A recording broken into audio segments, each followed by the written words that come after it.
আসসালামু আলাইকুম প্রিয় দ্বাদশ শ্রেণী বিএমটি শাখা শিক্ষার্থীবৃন্দরা, তোমরা কেমন আছো? আশা করি আল্লাহর রহমতে সকলেই ভালো আছো। আজ তোমাদের জন্য হিসাব বিজ্ঞান নীতি ও প্রয়োগ 2 থেকে তোমাদের সংক্ষিপ্ত সিলেবাস ও মানদণ্ডটি নিয়ে আলোচনা করব 2025 সালে। তোমরা এখানে লক্ষ্য করো, তোমাদের যে অধ্যায়গুলো থাকবে এখানে প্রথম অধ্যায়টার নাম হচ্ছে প্রাপ্য সময় হিসাব রক্ষণ। এখান থেকে তোমাদের মনে রাখবে একটা অঙ্ক থাকবে। তারপরে তৃতীয় অধ্যায় অংশীদারি ব্যবসা হিসাব, এখান থেকে দুইটা অঙ্ক থাকবে তোমাদের, এখান থেকে দুইটা অঙ্ক থাকবে। তারপরে চতুর্থ অধ্যায় যৌথ মূলধনী কোম্পানির মূলধন, এখান থেকে একটা অঙ্ক থাকবে। তারপর পঞ্চম অধ্যায় যৌথ মূলধনী কোম্পানির আর্থিক অবস্থা বিবরণী, এখান থেকে বাধ্যতামূলক একটা প্রশ্ন অঙ্ক থাকবে, একটাই আনসার করতে হবে, এটাতে 12 মার্ক থাকবে। তারপরে অষ্টম অধ্যায় দেখো মজুরি বেতন, এখান থেকে একটা অঙ্ক থাকবে। তোমাদের টোটাল দেখো, তোমাদের তিনটা বিভাগে এই সিলেবাসটাকে বন্টন করবে। দেখো তিনটা বিভাগ কি কি? একটা হচ্ছে ক বিভাগ। ক বিভাগের মধ্যে শুধু 7টা প্রশ্ন থাকবে, 4টি উত্তর দিতে হবে। আমি আবার বলি, ক বিভাগের মধ্যে 7টা প্রশ্ন থাকবে শুধু, এর মধ্যে 4টি উত্তর দিতে হবে। এক একটা প্রশ্নের মার্ক হচ্ছে 3 করে, এক একটা প্রশ্নের মার্ক হচ্ছে 3 করে, এই 3 4 12। ক বিভাগে 12 মার্কের প্রশ্ন থাকবে।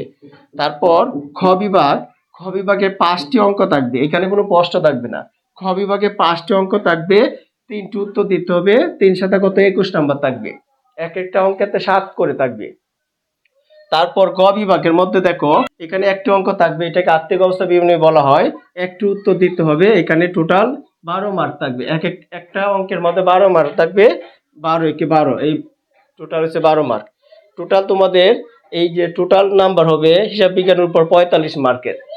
তোমাদের 100 নম্বরের মধ্যে 45 মার্ক লিখিত পরীক্ষা হবে, আর বাকিটা প্র্যাকটিক্যাল থাকবে। আর সময় থাকবে তোমাদের 3 ঘন্টা। আশা করি তোমরা এটা বুঝতে পেরেছো। তারপরে দেখো প্রত্যেকটা অধ্যায়ের উপর, এই যে শুধু পঞ্চম অধ্যায়টা ব্যতীত প্রত্যেকটা অধ্যায়ের উপরে আমার অঙ্ক করে দেওয়া আছে, তোমরা এটা ভালো করে দেখে নিবা। আর পঞ্চম অধ্যায়ের উপর কোনো আমার অঙ্ক দেওয়া নাই। তোমরা যদি এইটার উপর অঙ্ক চাও তাহলে অবশ্যই কমেন্ট করে জানাবে, আমি অঙ্ক করে দিব।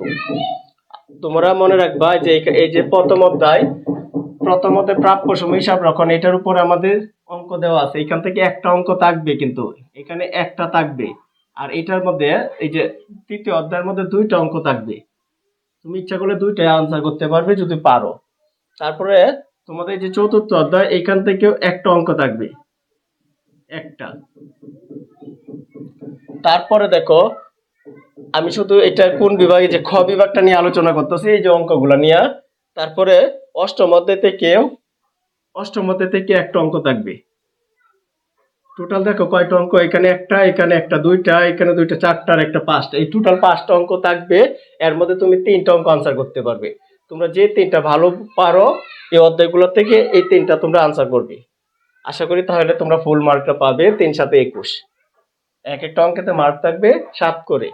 আর এই যে দেখো চতুর্থ অধ্যায়টা, এটার উপরে একটা অঙ্কই থাকবে আর একটাই উত্তর করতে হবে। এটা গ বিভাগে থাকবে, এটা বাধ্যতামূলক, এটা আনসার করতে হবে। এটার উপর আমার কোনো ভিডিও দেওয়া নাই, যদি তোমরা চাও কমেন্ট করে জানাবে, ইনশাল্লাহ এটার উপর আমি ভিডিও দিব। আশা করি আমার ক্লাসটি তোমাদের ভালো লেগেছে। প্রিয় শিক্ষার্থীবৃন্দরা, আমার ক্লাসটি যদি তোমাদের ভালো লেগে থাকে তাহলে অবশ্যই আমার চ্যানেলটি সাবস্ক্রাইব করবে, লাইক শেয়ার কমেন্ট অবশ্যই করে নিবে এবং নতুন নতুন বন্ধুদের কাছে আমার ভিডিওগুলো শেয়ার করবে। আসসালামু আলাইকুম।